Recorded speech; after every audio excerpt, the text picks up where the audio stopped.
Live from New Delhi, you're watching the India Newshour, India's voice to the world. I'm Preeti Kaur. Coming up in the next 1 hour.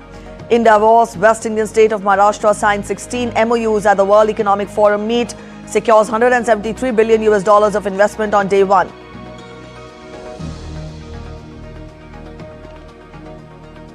Danish soldiers arrive for military exercise in Greenland. Prime Minister Jens Frederik Nielsen reaffirms firm stance following latest US statements on controlling the island. Australia's lower house approves tougher gun control laws in response to Bondi Beach mass shooting, sent to Senate for consideration. The result of the division is ayes 96, noes 45. The matter is resolved in the affirmative. Dozens of worshippers abducted in Nigeria church attacks. Church leader says more than 160 missing.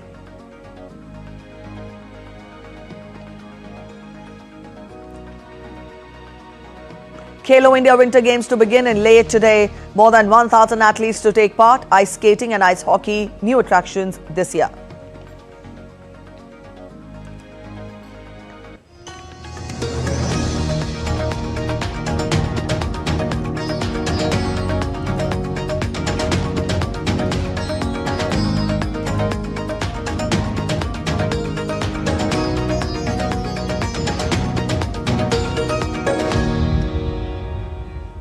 Getting you first the updates from World Economic Forum in Davos. The Western Indian state of Maharashtra opened the World Economic Forum 2026 meet with a record $173 billion in investment on the first day of the annual meeting.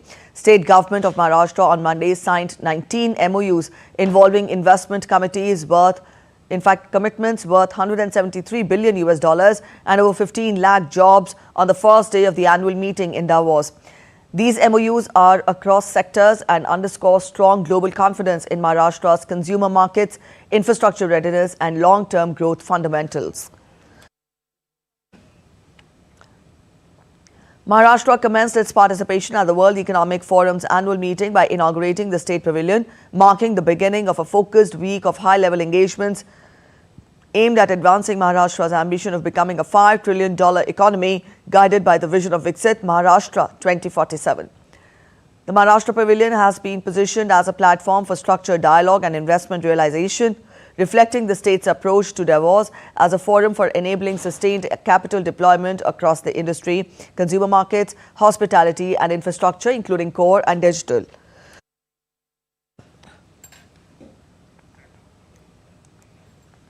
The eastern Indian state of Jharkhand marked the opening day of the World Economic Forum annual meeting in Davos with a series of high-level engagements aimed at positioning the state within global economic and policy conversations. Jharkhand Chief Minister, in a social media post, termed the day one in Davos as historic.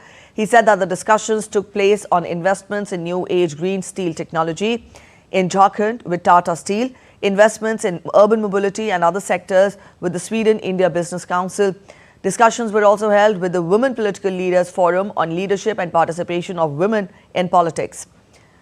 Also, cooperation in various sectors with the World Economic Forum representatives and meaningful discussions on investments in power and IT sectors with Hitachi and Tech Mahindra were also held on day one of the annual meeting. Northeastern Indian state of Assam made its debut at the 56th World Economic Forum in Davos on Monday, positioning itself as India's fastest growing state and a prime destination for green energy, semiconductors and tourism investment. Chief Minister Himanta Biswa Sarma has created history by becoming the first Chief Minister from Assam to attend the World Economic Forum annual meeting in Switzerland. His participation at the WEF Davos 2026 being held from 19 to 23rd of January marks a significant milestone in positioning Assam on the global economic and policy-making stage. Highlighting Assam's strengths, Chief Minister Sarma urged global investors to invest in emerging state and emerging economy. We want to send a message that Assam is now an emerging state, emerging economy. So when you are thinking of investing in India, you can consider Assam as one of the destination. Assam is now officially we are the fastest growing state in the country. Talking to Indian news agency ANI, Sarma said that the growth of Assam and Northeast are interlinked. He said any development in Assam benefits the whole of Northeast. We do not see Assam in isolation of Northeast, because when something happens in Assam, we are so interconnected that you cannot say that this is for Assam and this is not for Northeast. Like when Tata sets up semiconductor industry, it may be geographically in Assam, but it has to be for all northeastern state. So Guwahati being the gateway of northeastern state, the entire talent pool of the region, they comes to Guwahati. So Assam provide that ecosystem or opportunity to the youth of entire northeast. So if I can bring 1 rupee to Assam, you can also say automatically that 1 rupee goes to Northeast. Indian Minister of Electronics and Information Technology Ashwini Vaishnaw will attend panel discussion on AI and the economy in Davos on Tuesday. World leaders also take stage on Tuesday at the gathering of global elites in Davos. US President Trump will deliver a speech on Wednesday and participate in other events on Thursday. European Union Chief Ursula von der Leyen and French President Emmanuel Macron will address the forum on Tuesday, along with Chinese Vice Premier He Lifeng. Also, Canadian Prime Minister Mark Carney will be attending. Leaders from the 27-nation bloc will hold an emergency summit in Brussels on Thursday to discuss their response to one of the gravest crises in years to hit transatlantic ties.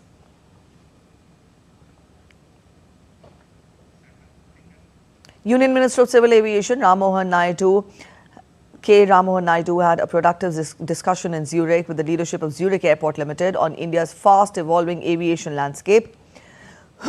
Discussions with Lucas Brozzi, CEO, and Daniel Bircher, MD of Zurich Airport International AG, focused on the development and operationalization of Zurich International Airport, internationalization of Jewar International Airport, global aviation trends, and emerging investment opportunities in India. India's aviation growth story continues to attract strong global interest.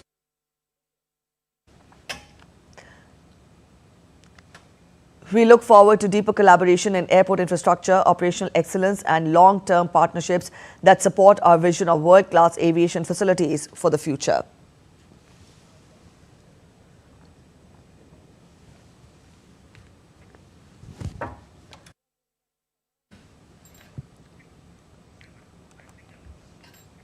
Prime Minister Narendra Modi welcomed President of UAE, Mohammed bin Zayed Al Nahyan, and his family at his residence in New Delhi on Monday. Sharing a picture on X, Prime Minister Modi expressed his happiness over welcoming His Excellency and his family. Prime Minister also wrote, and I quote him, "The presence of members of the family of His Highness Sheikh Mohammed bin Zayed Al Nahyan during the UAE's Year of Family lends special significance to the visit. It reflects the enduring bonds of trust and people-to-people ties between India and the UAE, and also reinforces confidence in a bright future for our comprehensive strategic partnership."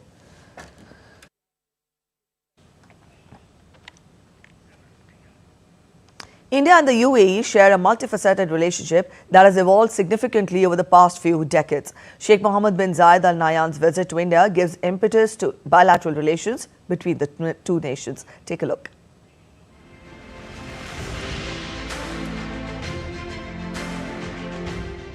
India and the United Arab Emirates share centuries-old trade links, but ties entered a new era in 2015 when Prime Minister Narendra Modi visited the UAE, the first visit by an Indian Prime Minister in 34 years. Since then, India-UAE relations have seen a transformational shift driven by strong political trust and a rapidly expanding economic partnership. Prime Minister Modi has visited the UAE 7 times in the last decade.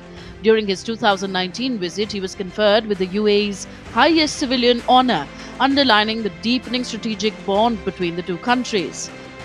Economic cooperation gained major momentum with the signing of the Comprehensive Economic Partnership Agreement, or CEPA, in 2022. Under CEPA, tariffs have been reduced or removed on over 80% of products giving UAE exports greater access to the Indian market. The agreement has boosted trade, empowered MSMEs, created jobs, and opened new business opportunities. Along with SEPA, initiatives like the local currency settlement system have strengthened economic ties. Today, the UAE is India's third largest trading partner. Bilateral trade has surged from just $180 million annually in the 1970s to a record $100 billion plus in fiscal year 2024-25. The UAE is India's second largest export destination, while India is the UAE's second largest trading partner. India's UPI and RuPay card systems are operational in the UAE, facilitating seamless digital payments for millions. Now, non-resident Indians in the UAE can also access UPI without having an Indian mobile number. This milestone significantly improved the digital payment experience for the Indian diaspora and tourists in the UAE. Investment is a key pillar of the partnership. The bilateral investment treaty came into force in August 2024. UAE investments in India now stand at $22.84 billion with a long-term commitment of $75 billion for infrastructure. Cooperation has expanded into new sectors including AI, renewable energy, fintech, healthcare, and critical minerals. People-to-people ties remain a strong foundation. Indians form the largest expatriate community in the UAE. In February 2024, Prime Minister Modi inaugurated the first Hindu temple in Abu Dhabi, further strengthening cultural bonds. Sheikh Mohammed bin Zayed Al Nahyan's third official visit to India as UAE President reflects the depth and momentum of a relationship that has evolved into a comprehensive strategic partnership. Tripti Tripaঠি's report for DD India. Railways Minister Ashwini Vaishnav announced steady progress on India's first high-speed rail corridor, the 508 kilometers Mumbai to Ahmedabad bullet train, as installation of overhead electrification masts continues along key sections, including elevated viaducts. In a social media post on Monday, Minister Vaishnav highlighted that this milestone enables electric traction for safe, efficient operations at the speeds of up to 320 kilometers per hour. Over 9.5 to 14.5 meters tall will support the 2x25 kV traction system.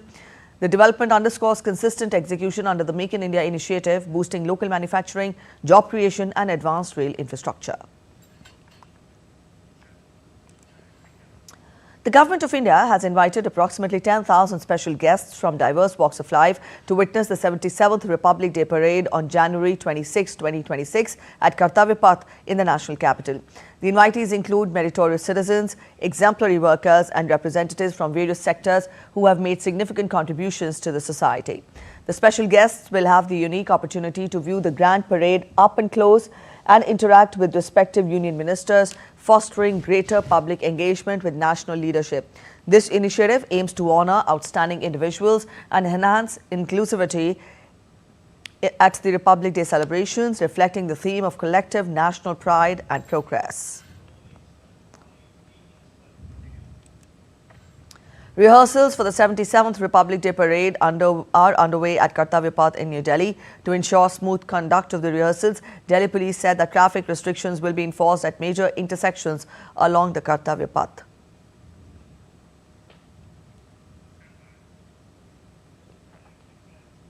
In keeping with the Convention on Security Protocols due to heightened vulnerability, security forces have intensified sanitization and area domination exercises across Kashmir ahead of Republic Day to ensure smooth and peaceful celebrations in the valley.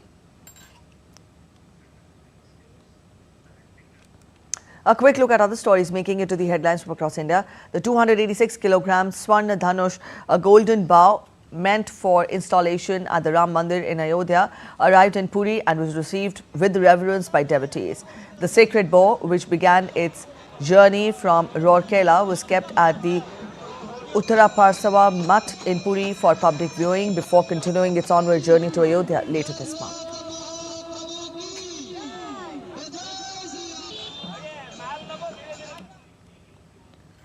Pongdam Lake in Himachal Pradesh, a major wintering site for migratory birds from Siberia, has recorded the arrival of 2 new avian visitors this season.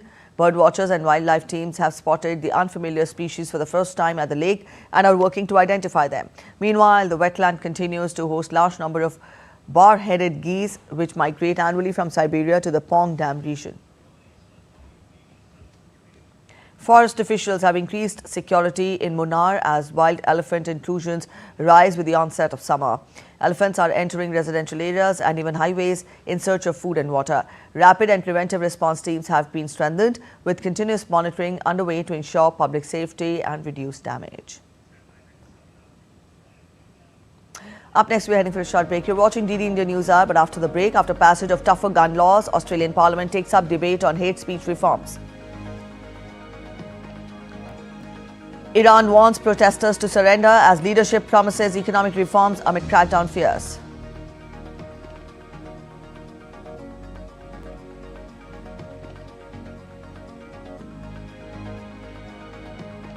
U.S. Justice Department probes anti-ICE protesters after church service disrupted in Minnesota.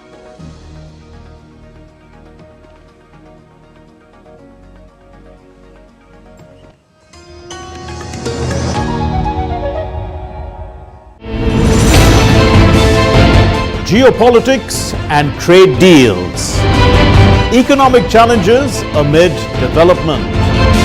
Hard work and the path to prosperity. It's the economy always.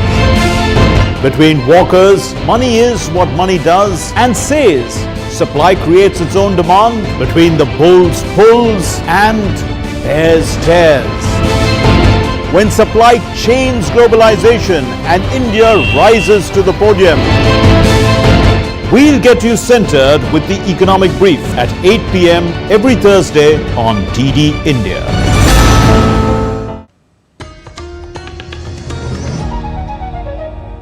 Welcome back after the break. You're watching DD India Newshour. Big news coming in from Australia. Lower House of Australian Parliament on Tuesday passed laws to enable a national gun buyback and tightened background checks for gun licenses in response to the country's worst mass shooting in decades at a Jewish festival last month. This is the breaking news we're tracking this hour up on your screens. The lower house of Australian Parliament aims to pass tougher gun laws. This is in fact in response to the country's worst mass shooting at the Hanukkah festival.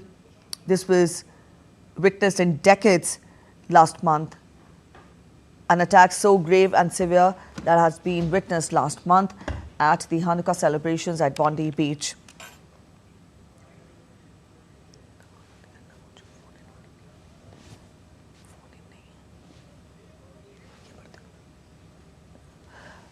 The bill, which was opposed by Conservative lawmakers, passed the House of Representatives by a vote of 96 to 45. It will now make its way to the Senate for consideration, where it is expected to pass with the support of the Greens.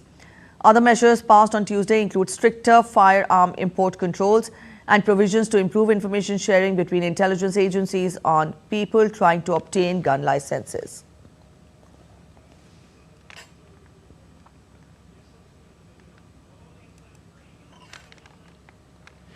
The terrorists who killed 15 people on that horrible day had hate in their hearts and guns in their hands. The tragic events at Bondi demand a comprehensive response from government. As a government, we must do everything we can to counter both the motivation and the method.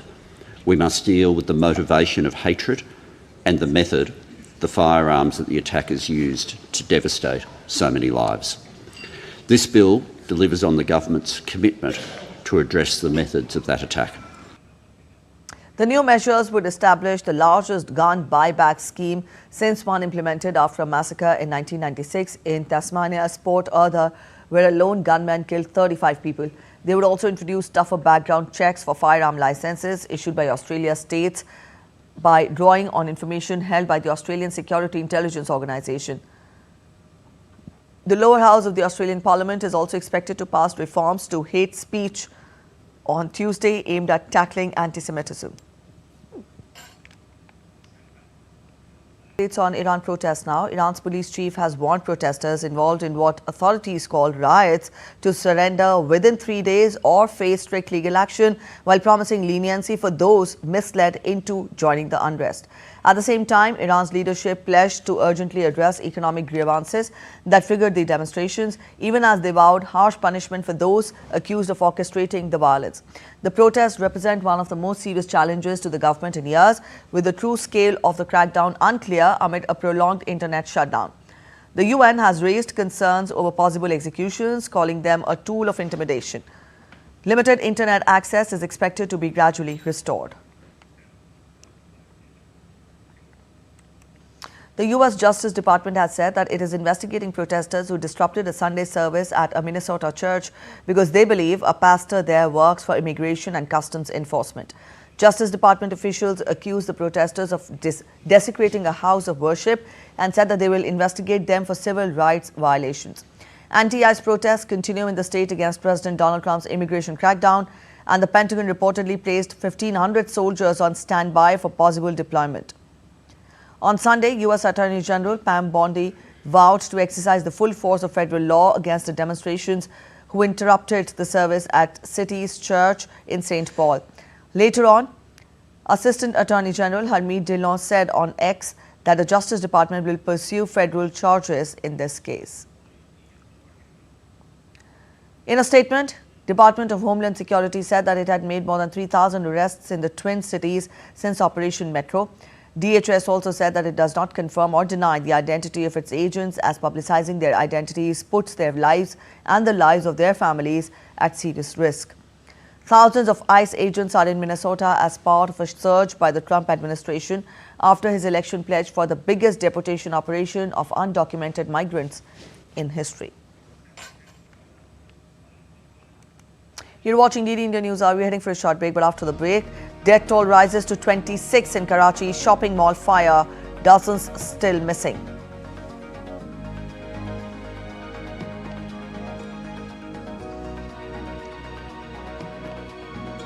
A detailed report on Trump's Board of Peace for Gaza. We will get you weather updates from India and around the world.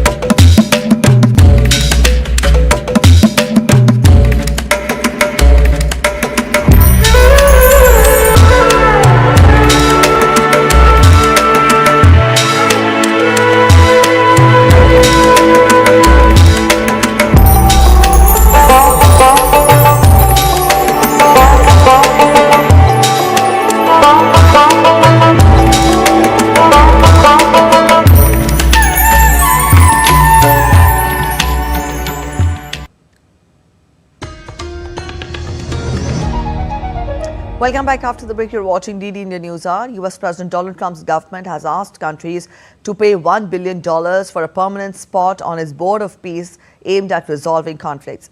The board was originally conceived to oversee the rebuilding of conflict-torn Gaza, but the charter does not appear to limit its role to the occupied Palestinian territory.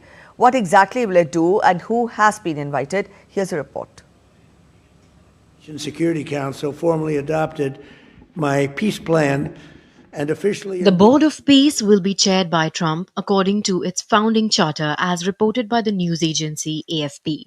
It is an international organization that seeks to promote stability, restore dependable and lawful governance, and secure enduring peace in areas affected or threatened by conflict, reads the preamble of the charter sent to countries invited to participate.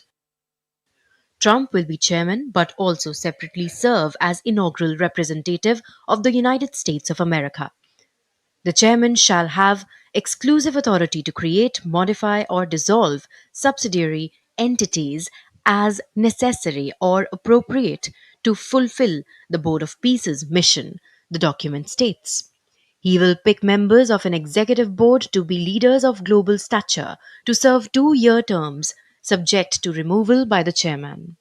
The chairman can be replaced only in case of voluntary resignation or as a result of incapacity. Member states have to be invited by the US President and will be represented by their head of state or government. The board will convene voting meetings at least annually, and each member state shall have one vote. The White House has said its members will include US President Donald Trump as chair, US Secretary of State Marco Rubio, Steve Witkoff, Trump's special negotiator, Jared Kushner, Trump's son in law, Tony Blair, former UK Prime Minister, Mark Rowan, billionaire US financier, Ajay Banga, World Bank President, Robert Gabriel, loyal Trump aide on the National Security Council.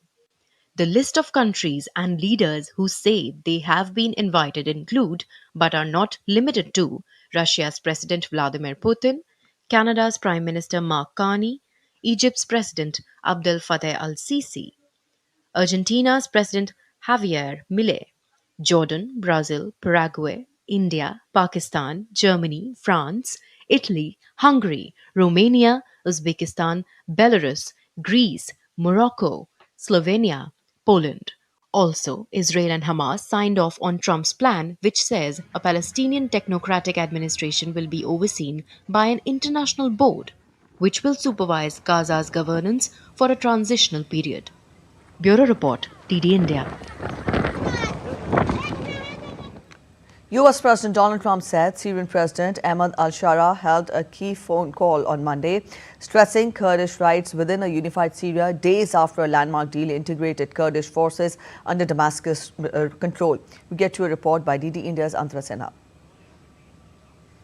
In a significant diplomatic move, US President Donald Trump held a phone call with Syrian President Ahmad al-Shara on Monday, focusing on protecting Kurdish rights within a unified Syria. The leaders stressed Syria's territorial integrity and joint efforts against Islamic State remnants. This comes after a landmark 14-point agreement between Damascus and the Kurdish-led Syrian Democratic Forces, brokered in part by the US. As Syrian forces advance, tensions are rising, with protests in Turkey and concerns over fragile ceasefires.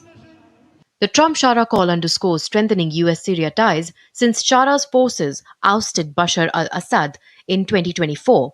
The January 18th integration deal includes an immediate ceasefire and SDF withdrawal from key areas like Raqqa and Deir al-Zor, handing over oil fields, dams and border crossings to Syrian control. US President Donald Trump emphasized Kurdish protections, saying the US supports a sovereign Syria free from terrorism.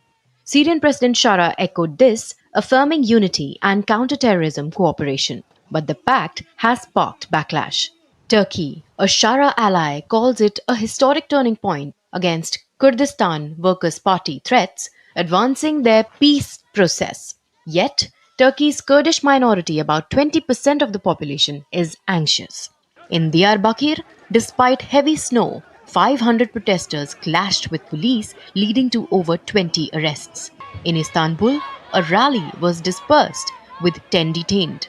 Post-ceasefire clashes near Raqqa and ISIS prisoner escapes from facilities like Shaddadi prison highlight the fragile truce.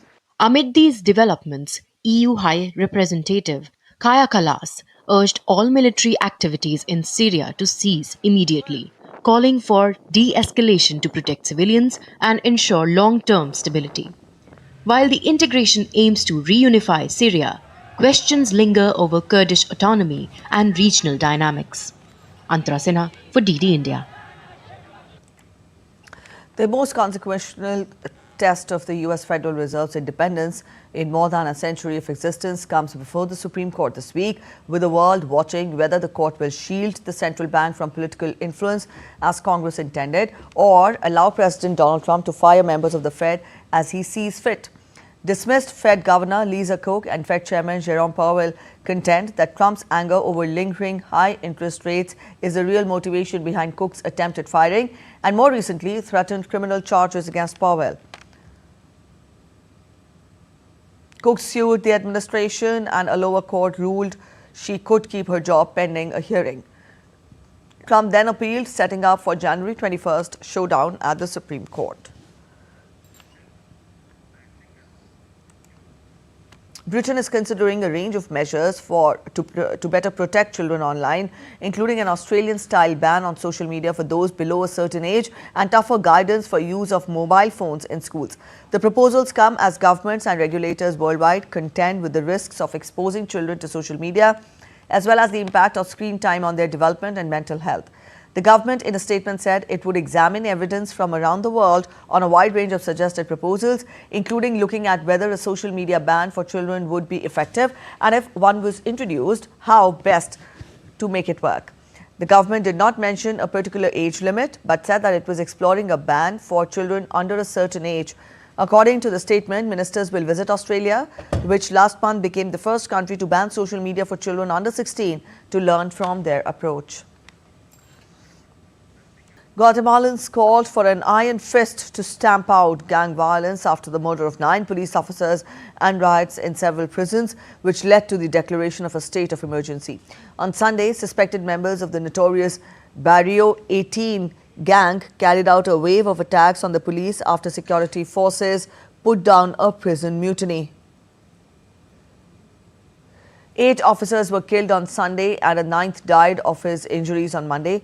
President Bernardo Arevallo declared a 30-day emergency on Sunday over the violence, which caused deep shock among Guatemalans. He called for Guatemala's government to emulate the iron-fisted policies of President Nayib Bukele of neighboring El Salvador. Bukele has imprisoned tens of thousands of men without charge as part of a war on gangs, which has led to a sharp drop in El Salvador's murder rate but caused an outcry over human rights abuses.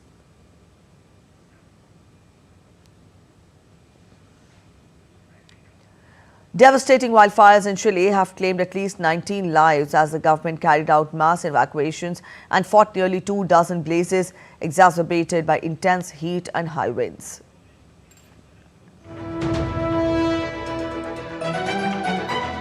Deadly wildfires raging through central and southern Chile have so far destroyed hundreds of homes and are forcing nearly 50,000 people to flee.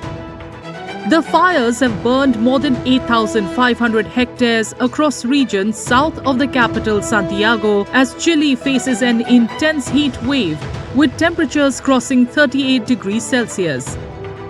President Gabriel Boric has declared a state of catastrophe in the affected regions. The emergency designation allows greater coordination with the military to tackle nearly 2 dozen active wildfires. However, local officials say that help arrived too late. Residents said that the fires took them by surprise after midnight, trapping them in their homes. Entire towns have been engulfed, destroying cars, schools and churches. Charred bodies have been found in homes, fields and vehicles. Strong winds and extreme heat have made firefighting extremely challenging as Chile faces one of its worst wildfire emergencies in years.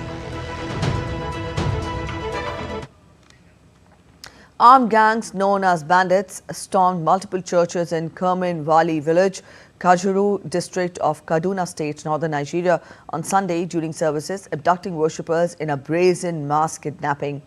Reverend Joseph Hayab, head of the Christian Association of Nigeria for the North, said that 172 people were initially seized from the church, with 9 escaping, leaving 163 still held captive. Kaduna police called it unconfirmed or false, while locals accused authorities of denial amid ongoing threats disrupting farming and daily life. The attack is the latest in Nigeria's ransom-driven kidnapping crisis, which has targeted both Christians and Muslims in the north and centre. It follows a November school abduction of over 300. Experts describe banditry as a profit-seeking industry, with more attacks likely in hotspots like Kajuru amid farmer-herder clashes.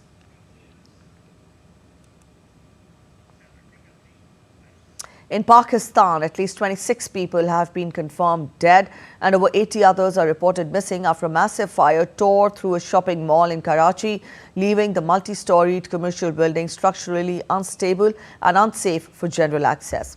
The blaze, which broke out around 10 p.m. local time on January 17th, was brought under control after nearly 34 hours. However, rescue and recovery operations are still underway amid fears of further collapse. Search teams supported by the Army, Rangers and Civil Administration are carrying out a cautious operation while engineers assess the damaged structure. The Sindh government has meanwhile announced compensation for the families of those who lost their lives in the fire incident. Let's get to some other weather updates from around the globe. First up from India, large parts of North and Northwest India are still set to experience a spell of active and changeable weather beginning January 20th as fresh western disturbances move across the region. The coming days will bring a mix of rainfall, snowfall, dense fog, cold wave condition in the hills and thunderstorms accompanied by gusty winds in the plains.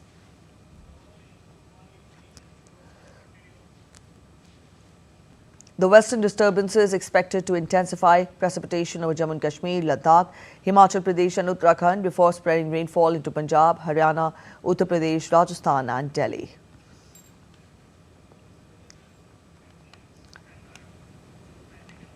In the United States, law enforcement officials said on Monday that they were working to clear roads after a 100-vehicle crash occurred on snow-blanketed roads in the northern state of Michigan. Michigan State Police said a multi-vehicle crash on I-196 involving big rig trucks and other vehicles has left several people injured with no fatalities reported. The collision caused multiple vehicles to slide off the road. The incident included 30-40 semi-trucks piled up and blocking the typically busy interstate road, which remained closed hours later. Officials warned drivers to reduce their speed as hazardous conditions persisted, with the winter storm continuing to blanket the region in snow and temperatures, including wind chill, expected to plunge to -8 degrees Fahrenheit.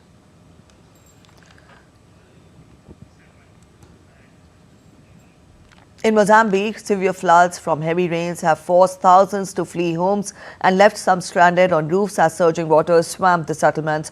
Rescue teams and volunteers have been using small fishing boats to reach the survivors. The floods have directly impacted lakhs of people, with over thousands of houses flooded and widespread damage caused to the roads, bridges and health centers. The southern African country has been hit by frequent weather-related disasters that scientists say have been exacerbated by climate change.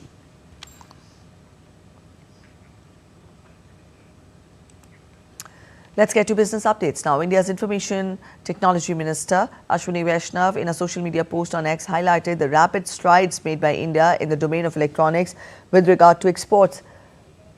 The X post further said, and I quote, "Bharat achieves a record electronics export of $47 billion in calendar year 2025. More importantly, of the total, about $30 billion of exports were from PLI-driven smartphone exports." The minister also noted that India's electronics exports have grown 11 times since 2014-15. Electronics is now India's third largest export item, providing 25 lakh new jobs with strong women participation, opportunities for MSMEs, long-term skilling of youth as well.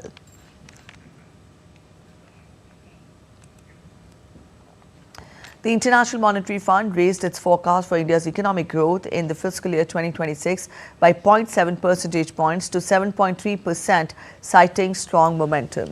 The upgrade follows a revision earlier this month by India's National Statistics Office, which raised its estimate for growth to 7.4% in the year ending March 31st, above the government's initial projection of 6.3% to 6.8%. In its World Economic Outlook report released on Monday, the IMF said the upward revision for fiscal 2026 reflected better than expected outturn in the third quarter of the year and strong momentum in the fourth quarter. The fund had previously estimated growth for fiscal 2026 at 6.6% in Article 4 staff report.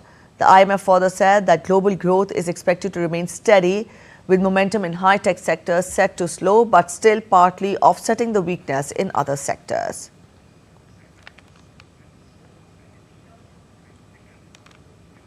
Let's get to sports updates now. The stage is all set in the Union Territory of Ladakh, the home of India's ice sports, and it is ready to welcome the nation's winter warriors as the 6th edition of the Khelo India Winter Games returns with renewed excitement and energy. The first phase of the Khelo India Winter Games will take place amid the stunning landscape of Leh from January 20th and will conclude on the Republic Day. The grand opening ceremony will unfold amid frosty and chilly conditions on Tuesday, matching the true spirit of winter sports. DD India's Abhishek Prasad joins us from Leh, Ladakh. Abhishek, good morning. We told our viewers that the 6th edition of the Games will kickstart. Let us know what is it that we look forward to in this edition of the Games? Hello, Preeti. First of all, it's quite chilling here at Leh, where the temperature is close to -7. And this is the 6th edition of the Khelo India Winter Games here in Leh, where Ladakh is hosting the first phase of the Winter Games. And around more than 1,000 athletes are participating in two ice sports, that is ice skating and ice hockey, which is the showpiece event here. The new addition here has been the figure skating, which is an Olympic sport here in Ladakh. The Khelo India Winter Games is the flagship event is the part of Khelo India program by the government of India. And here from athletes from 25 states and the union territories are participating. The Union Territory of Ladakh is the topmost team. They have been in the first place in the last edition also. And they have been preparing this games for quite some time now.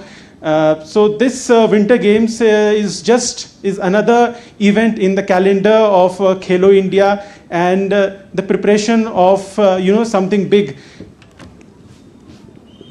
All right. Also, Abhishek, let us know about the participation. To what extent has the participation improved or increased this time around? Because, we've seen the magnitude of how Khelo India Games has increased over the years, and how this has led to, recognition of talent from different parts of the country, small corners of the countries. So what is your take on the participation this time around?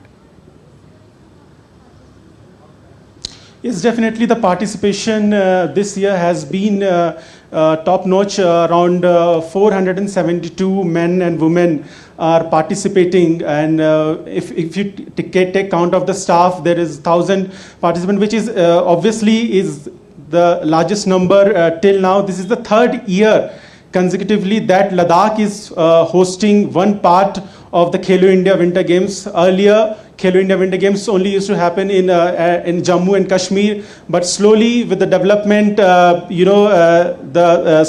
government of India decided that Ladakh will host the ice sports, and Gulmarg, which is in Kashmir, will host the snow sports. So around now Himachal Pradesh, Ladakh, Jammu and Kashmir, apart from these main teams, there are teams from Tamil Nadu, there are teams from Maharashtra, there are teams from Rajasthan who are into the fray now. They are also giving tough competitions to the top-notch teams of Ladakh and Jammu and Kashmir. So all in all, it is very important, and it is giving very a strong competition to other states and union territories, and definitely the bench strength is going very strong for India at the moment. All right, Abhishek, we leave it here. Thank you so much for joining in with those updates from Leh. And in other sports updates, English club Arsenal travelled to the San Siro with a perfect record in this season's Champions League as they face Serie A leaders Inter Milan on Tuesday night. It is a clash between two teams sitting at the top of their domestic leagues. Inter host in Arsenal for the second season in a row in the Champions League group stage, and will take confidence from last year when they beat the Gunners at this same stage. Meanwhile, Inter are now led by Christian Chivu, a change from last season, and the team looks more united and settled. However, the Italian side still needs strong results from their final two group matches to secure a top 8 finish, especially after suffering back-to-back defeats in the competition. In the Champions League English club, Manchester City travelled to the Arctic Circle to face Norwegian football club Bodo Glimt on Tuesday in their second-to-last league phase match. Now, the City comes into this game after a heavy defeat in Manchester Derby, where they managed just one shot on target. Despite domestic struggle, Pep Guardiola's side are in a strong position in the Champions League. They have 13 points from 6 games, and a win on Tuesday will secure their place in the round of 16. City also beat Real Madrid 2-1 in their previous European match. Bodo Glimt, meanwhile, are enjoying their first Champions League campaign. They have picked up 3 points so far and are still searching for their first win.